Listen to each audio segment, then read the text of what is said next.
السلام علیکم پیارے بچوں، کیسے ہیں آپ؟ امید ہے آپ خیریت سے ہوں گے۔ بچوں، آج میں آپ کو ربیع الاول کے مہینے کے بارے میں بتاؤں گی۔ ربیع الاول کے مہینے میں لوگ کیوں میلادیں مناتے ہیں، گلیاں سجاتے ہیں، آتش بازیاں کرتے ہیں اور نئے کپڑے پہنتے ہیں، میلادیں کرتے ہیں، میلادوں پہ جاتے ہیں۔ ربیع الاول کے مہینے میں ہمارے پیارے نبی صلی اللہ علیہ وآلہ وسلم کی پیدائش ہوئی تھی۔ پیدائش کی تاریخ تو کنفرم نہیں ہے، لیکن یہ بات ضرور کنفرم ہے کہ ان کی وفات 12 ربیع الاول کو ہوئی تھی۔ علماء کا خیال ہے کہ حضور صلی اللہ علیہ وسلم کی وفات جس تاریخ کو ہوئی تھی، اسی تاریخ کو حضور صلی اللہ علیہ وسلم کی پیدائش ہوئی تھی۔ اس لیے اس مہینے کی 12 تاریخ کو 12 وفات بھی کہا جاتا ہے۔ اس مہینے میں ہمیں غم اور خوشی دونوں کا سامنا کرنا پڑتا ہے۔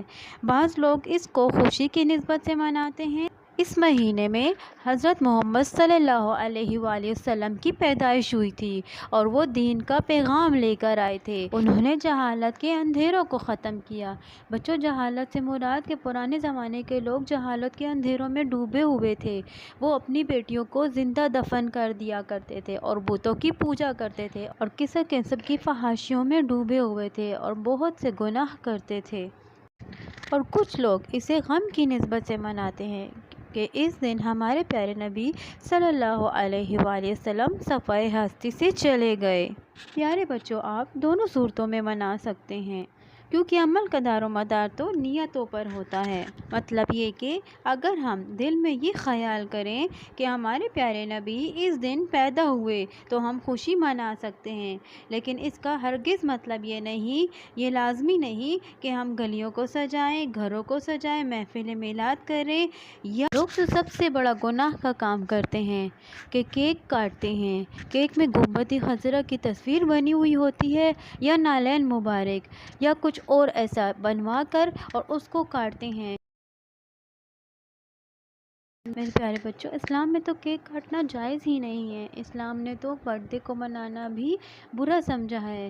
تو وہ عمل جو ہمارے پیارے نبی کریم صلی اللہ علیہ وسلم کو پسند نہیں، تو ہم ان کی پیدائش کے دن ہم کیک کاٹتے ہیں۔ جو عمل ہمارے پیارے نبی کریم صلی اللہ علیہ وآلہ وسلم کو پسند نہیں، ہم وہی عمل کر رہے ہیں، تو سوچیے ہم کتنا بڑا گناہ کر رہے ہیں۔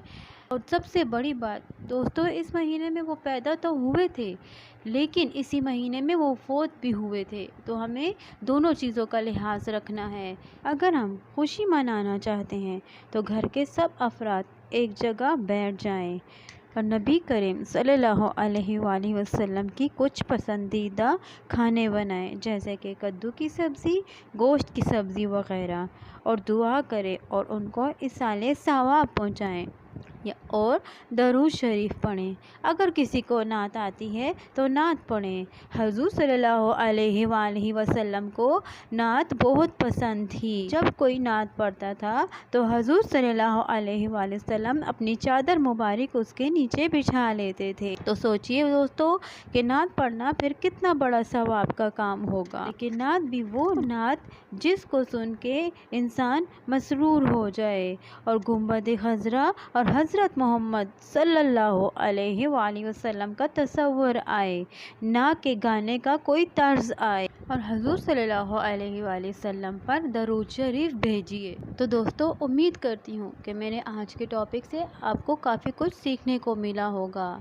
ویڈیو اچھی لگی ہو تو لائک کریں اور سبسکرائب کریں اور شیئر کریں، کیونکہ اچھی بات کو پھیلانا بھی صدقہ جاریہ ہے۔